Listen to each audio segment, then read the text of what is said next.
Broadstairs, a charming coastal town in Kent, owes its name to the geographical staircase-like paths that historically led from the cliffs down to the shore. The town's name is believed to have originated from the Broadstairs carved into the chalk cliffs near the old St. Mary's Chapel. This connection between name and geography reflects how closely the town's development has always been linked to its coastal terrain. It was an early July morning, one of those damp and dreary British starts that make you question why you left the comfort of your bed. After a blustery dawn in Margate, I found myself in Broadstairs, a place as cloudy as my mood. The town's heavy skies and drizzle felt like a personal insult, but its sheer quaintness refused to let me sulk. Broadstairs has a rich history dating back to ancient times. The Romans are believed to have had settlements in the area, taking advantage of the strategic coastline for trade and defense. Later, the Anglo-Saxons established a more permanent presence, shaping the early identity of the town.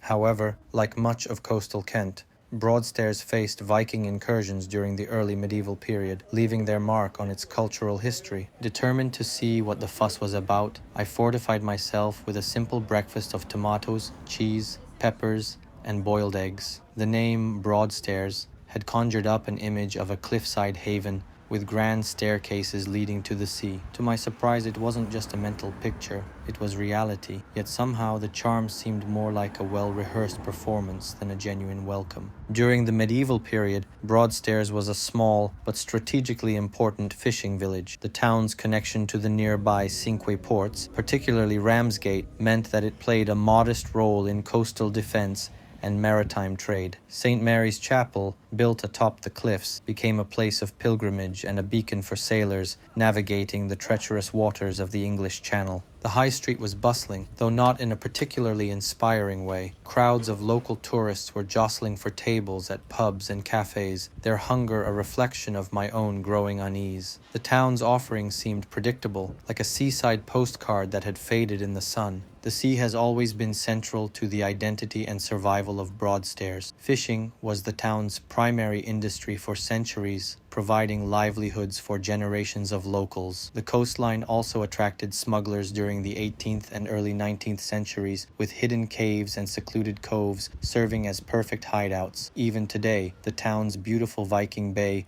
is a testament to its enduring maritime heritage. Compared to Margate, Broadstairs felt like the shy cousin who never quite left the village. The high street was unremarkable, a jumble of shops and entangled alleyways that seemed to lead nowhere. It wasn't until Harbour Street that the town revealed its secret, a path to the sea, hidden like an afterthought.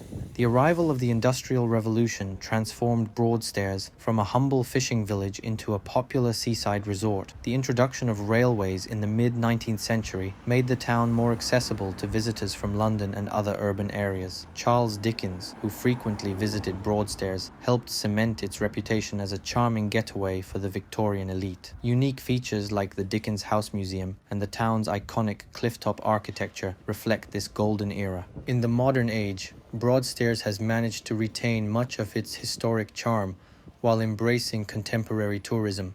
The town continues to draw visitors with its beautiful beaches, quaint streets, and vibrant festivals such as the Dickens Festival and the Broadstairs Folk Week.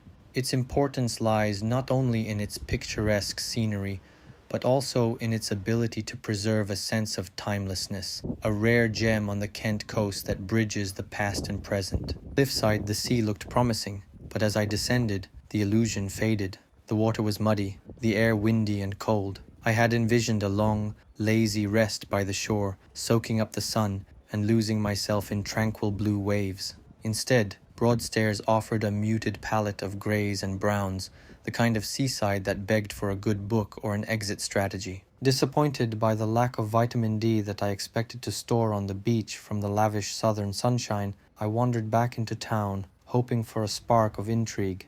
A hotel named after Charles Dickens caught my eye, but the so-called museum was closed. Even the Dickens Walk, promising meeting the reminiscence of this 19th century great novelist in the 21st century, felt more like an empty promise. The town seemed like a tease that hinted at something profound and promiscuous, but delivered nothing more than vain hopes and exaggerations. I left Broadstairs feeling neither devastated nor delighted, just vaguely dissatisfied and clumsily disconnected. It was a place that seemed to hold back, reluctant to offer up its secrets. With Ramsgate on the horizon, I set off with cautious optimism, ready for whatever rural oddities the British seaside had left in store.